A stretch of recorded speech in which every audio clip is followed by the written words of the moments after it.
maintenant, j'aimerais vous montrer un petit peu ce que nous, on fait pour essayer de résoudre ce problème, notamment ce problème de dimensionnalité. Et pour cela, on utilise le meilleur système qui existe au bout de 4 milliards d'années d'évolution, c'est le cerveau humain, ou le cerveau des primates en général. Et donc, on essaye de voir un petit peu comment le cerveau il fait ça. Comment le cerveau il arrive à régler ce problème. Et donc, en gros, on a une image, et toute l'idée, c'est de dire, ok, donc, cette image, c'est le pixel space, donc l'espace des pixels. On a vu que c'était très mauvais pour classifier les choses. Et donc, l'idée, c'est d'appliquer une transformation mathématique, phi, qui transforme l'image généralement, en pratique, c'est un tenseur. Un tenseur, donc, si vous voulez, une matrice, c'est un tenseur 2D, donc vous pouvez imaginer un tenseur 3D, qui a un stack de matrices, un enchevêtrement de matrices.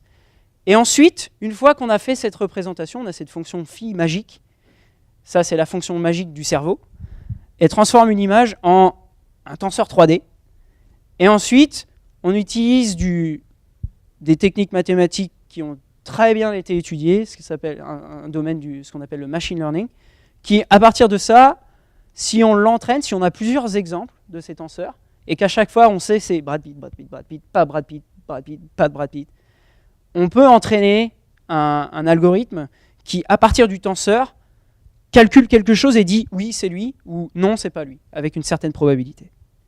Et ça c'est plus des mathématiques appliquées. Mais je suis en train de vous simplifier les choses. En fait, cette partie ici, vous allez le voir, bio-inspirée notamment, en fait on fait du machine learning aussi dedans parce qu'il faut bien l'apprendre, cette fonction phi, donc on l'apprend des données. Donc c'est un paradigme assez intéressant parce que l'intelligence artificielle en général, le machine learning, généralement, dans la plupart de l'enseignement qu'on fait, on fait beaucoup de déterministes. C'est-à-dire qu'on connaît les équations, on les résout, soit analytiquement, soit numériquement. On a des méthodes extrêmement perfectionnées pour faire ça. Méthode des éléments finis, des méthodes de Krylov, des trucs qui déboîtent bien. Et la question, c'est, ouais, c'est bien, et c'est ce que j'ai fait dans la majeure partie de ma vie. Et quand je suis arrivé dans ce domaine, c'était très intéressant parce que c'est une problématique qui est complètement différente. On ne sait pas quelles sont les équations, on n'a aucune idée. Tout ce qu'on a, c'est des données avec des bonnes réponses. Là, la bonne réponse, par exemple, c'est Brad Pitt. On donne plein de photos différentes et on a Brad Pitt, pas Brad Pitt, blablabla. C'est ça qu'on a en données.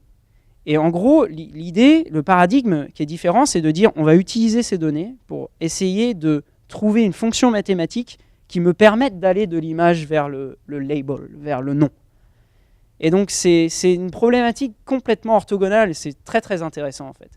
Et évidemment, les deux se parlent énormément parce que dans les techniques de machine learning, les plus perfectionnées en fait utilisent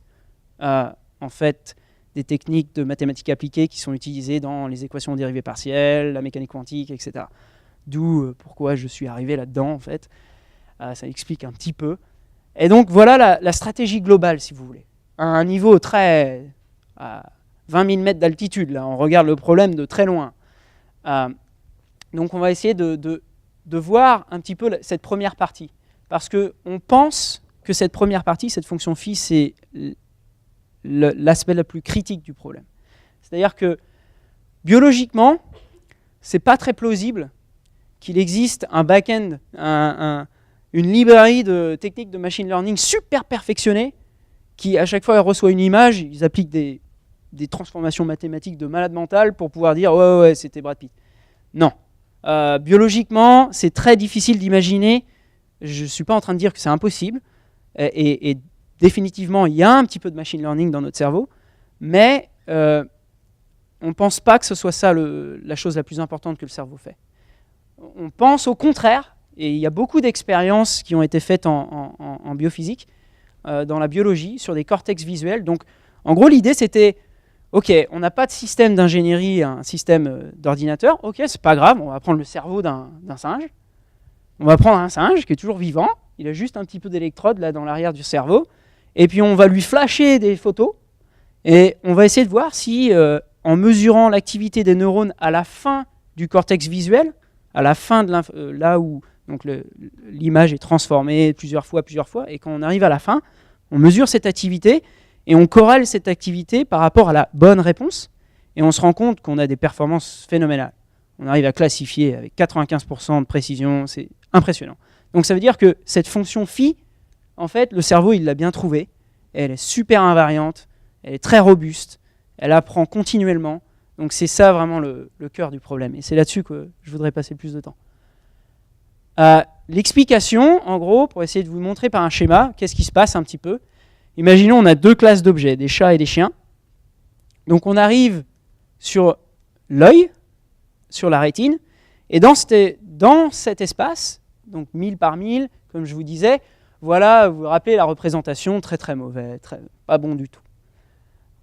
Alors, qu'est-ce que le cerveau fait? Une fois que l'image est reçue sur la rétine, en fait, les nerfs optiques l'envoient à l'arrière du cerveau, en fait, dans ce qu'on appelle la région V1. Alors V1, V2, V4, V5, etc. Il y a plein de régions, peu importe les acronymes. L'idée, c'est qu'on commence ici, et en gros, déjà dans cet espace, c'est mieux. Le problème se présente d'une manière beaucoup plus favorable. C'est-à-dire qu'on a commencé déjà à désenchevêtrer ces deux espaces. Parce qu'on commence à fabriquer une fonction phi qui est plus intelligente, plus robuste à la variation, et on arrive à ce genre de choses. Et ensuite, l'information visuelle, le flux d'informations visuelles continue à pénétrer les zones du cerveau jusqu'à arriver vers IT, qui est un des systèmes, le bout de la chaîne, on va dire. Et dans le bout de la chaîne, en gros, ça ressemble à ça. Donc là, il n'y a pas de problème. On donne ça à un algorithme de machine learning de base qu'on apprend en première année. Et l'algorithme, il va faire « Oh, il n'y a pas de problème, hein, on va décider un hyperplan là, entre les deux. Et puis maintenant, dès que tu me donnes un vecteur, une image donc, je verrai dans cet espace où est-ce qu'il est ce point. Est-ce qu'il est au-dessus de l'hyperplan? À ce moment-là, c'est un chat. Ou est-ce qu'il est en dessous de l'hyperplan? À ce moment-là, c'est un chien. Donc voilà en gros comment le cerveau gère le problème. Et donc, évidemment, ça c'est bien joli, mais évidemment, ça ne nous dit pas c'est quoi la phi. Et donc, c'est ça qu'on essaye en pratique d'apprendre. Et ça a été un des travaux pionniers de James et de Dave, et ensuite Nicolas.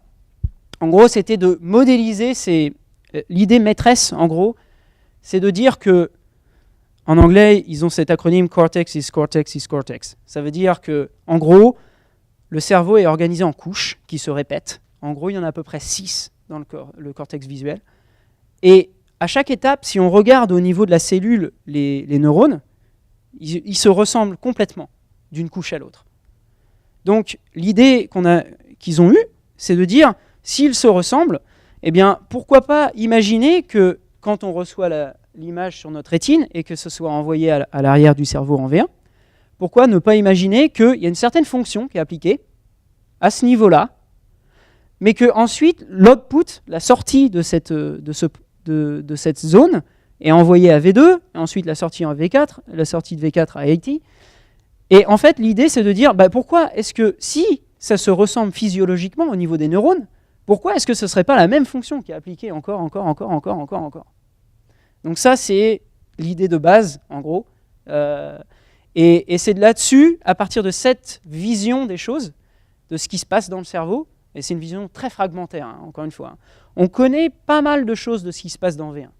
Par exemple, on sait que dans la région V1 du cerveau, si on montre une image avec beaucoup de coins, par exemple, des coins de rectangle, ou juste un gros contraste, un changement de contraste, ce qu'on appelle un edge en anglais, donc un changement de contraste, très noir à très blanc. On sait que beaucoup des neurones de la région V1 sont extrêmement activés.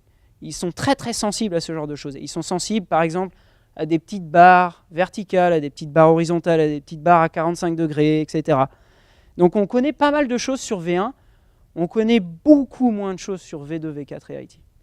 Mais l'idée qu'on fait, le postulat qu'on fait, l'ANSATS, c'est de dire on va appliquer cette fonction encore, et on va voir ce que ça donne. Et donc ça nous a amené à la fin, la fonction phi, si vous voulez, c'est la totalité de tout ça. Et donc l'idée, c'est computationnellement, comment on fait? Computationnellement, en fait, on fait ce qu'on appelle des filter bank correlation. Donc en gros, on prend l'image. Donc une image, c'est une matrice 2D. et on prend des filtres. Donc des filtres, alors peut-être 5 par 5 pixels, 7 par 7, 9 par 9, 11 par 11, peu importe. Et on l'applique absolument à chaque patch, à chaque endroit sur l'image. Ok, on fait ça. Ensuite, on normalise. C'est-à-dire que, si vous voulez, toutes ces étapes, en fait, ils ont un pendant, je crois, biologique. Notamment, par exemple, l'opération de normalisation, qui est absolument capitale, en fait, pour la performance du système. C'est inspiré de la biologie. Quand un neurone est très excité, il a tendance à inhiber les neurones qui sont proches de lui. Et ça, en gros, ça veut dire que si on a un signal dans notre image, qui est par exemple extrêmement grand ici, et petit ici, on devrait renormaliser les choses à peu près à la même hauteur. L'idée, c'est de dire, si là c'est très fort, les autres autour seront inhibés, et donc on peut ramener le signal à une taille canonique, on normalise le signal, et on fait ça localement, partout. Donc ça, je voulais juste vous illustrer une des opérations de base, la normalisation. Alors, où est-ce qu'elle apparaît, la normalisation peut-être après, je vais vous la montrer. Mais bref, toutes ces idées, si vous voulez, les filtres là que je vous dis, c'est par exemple, on pourrait faire un filtre qui détecte les petits segments à 45 degrés vers la droite. Ok, d'accord. Et on a des idées que, comme je vous disais, dans V1, il y a effectivement des neurones qui font ça. Donc l'idée, c'est d'avoir plein de filtres, parce qu'en fait, il y a une explosion de dimensionnalité à l'entrée du cortex visuel. C'est-à-dire que quand on reçoit l'image, elle fait 1000 par 1000, mais ensuite, il y a un facteur 100 qui arrive. C'est-à-dire qu'il y a énormément de neurones qui processent l'image, qui analysent l'image, et ils sortent leurs réponses. Et leur réponse, c'est comme la taille de l'image originelle, et on les accumule les unes par-dessus les autres. Et donc, ça nous fait un pile énorme, un gros tas. Et donc, il y a une explosion de dimensionnalité. Ça, c'est l'idée des filtres. Il y a des notions d'activation. L'activation, ça vient évidemment des neurones qui, quand on les excite un petit peu, ils sont sensibles à ça, mais ils ne produisent pas de réponse. Et c'est au-delà d'un certain point critique que le neurone envoie un potentiel d'action. Donc, envoie une décharge électrique. Et donc ça, c'est modélisé par une fonction de threshold, qui dit qu'en gros, il ne se passe rien, et quand le stimulus est suffisamment important, là, on envoie la réponse. Donc, il y a plein de... Donc, vous imaginez bien que énormément de ces opérations sont non linéaires, ce qui rend, évidemment, les mathématiciens très furieux, généralement, parce qu'évidemment, c'est très, très, très difficile à analyser. Mais en gros, pour vous montrer un petit peu la pipeline qu'on utilise, on utilise cette notion de filtre, une banque de filtres qu'on applique à l'image. Ensuite, on fait une saturation de l'image, c'est-à-dire on ne prend que les activités les plus importantes. Ensuite, le pooling, en fait, le pooling et la saturation font un peu les mêmes choses. La normalisation, c'est la normalisation locale que je vous disais, c'est-à-dire qu'on n'aime pas avoir un énorme signal ici et ce petit signal ici, qui est pourtant très important, l'oublier. Donc on normalise les choses à peu près au même poids. Donc ça, c'est une opération très très importante que Nico d'ailleurs a été un des pionniers à faire. Et en gros, ce schéma-là, cette architecture, on la répète. C'est-à-dire qu'on analyse l'image au travers de tout ça, et l'output de ça, la sortie de ça, on la renvoie en gros dans une autre couche comme ça. Alors les couches, évidemment, elles peuvent avoir des filtres qui n'ont pas les mêmes tailles, une activation qui n'a pas la même forme pour la fonction, etc. Et donc, on se retrouve avec un espace de paramètres, là dans ce cas-là, par exemple, 52, dans les cas des L3, dans les cas des 3 couches, et donc ça fait 10 puissance 25 combinatoires à tester. Et donc, évidemment, ça fait beaucoup. Et donc, l'idée, pour analyser ça, c'est encore de s'inspirer de la biologie, et de dire, en biologie, en pharmacologie par exemple, comment la plupart des molécules sont découvertes. On prend des plantes dans la nature, ok, on fait croître des colonies de bactéries, par exemple, dans des pétris. On en fait plein, le plus possible. Ensuite, qu'est-ce qu'on fait? On les laisse se développer, on leur donne un milieu nutritif et tout. Ils sont contents, et tout. Les bactéries sont toutes contentes, elles peuvent parler à leurs voisines et tout. Et puis tout d'un coup, boum, on met une molécule bien méchante, un antibiotique par exemple. Ça décime la plupart de toutes les bactéries. La plupart des bactéries. Oui, la plupart de toutes les bactéries, ça n'a pas de sens. Ça décime énormément de bactéries, mais Mais généralement, grâce à Darwin, évidemment, il y a certaines bactéries qui ont eu le petit gène qu'il fallait, qui leur ont permis de survivre. Et donc, l'idée, c'est qu'on collecte ces bactéries et on les étudie. Pourquoi elles ont survécu? Et donc, l'idée pour nous, pour tester ces modèles, c'est de faire la même chose. En gros, on en génère un max, comme des barbares. Ensuite, on fait de l'apprentissage non supervisé, c'est-à-dire on leur donne une chance de nous dire c'est quoi ta performance, en gros. On leur laisse le temps d'apprendre, par exemple, la taille de leur filtre, on leur laisse le temps d'apprendre la valeur des éléments de leur filtre, la valeur de la saturation, etc. Une fois qu'on a fini, donc là, c'est des dizaines de milliers de modèles, on applique un challenge visuel, c'est-à-dire on a toute une série d'images, on sait quelles sont les bonnes réponses, et on les entraîne. Et ensuite, on a un système de test où on ne les a pas entraînés sur ces images, et on demande quelle est la bonne réponse.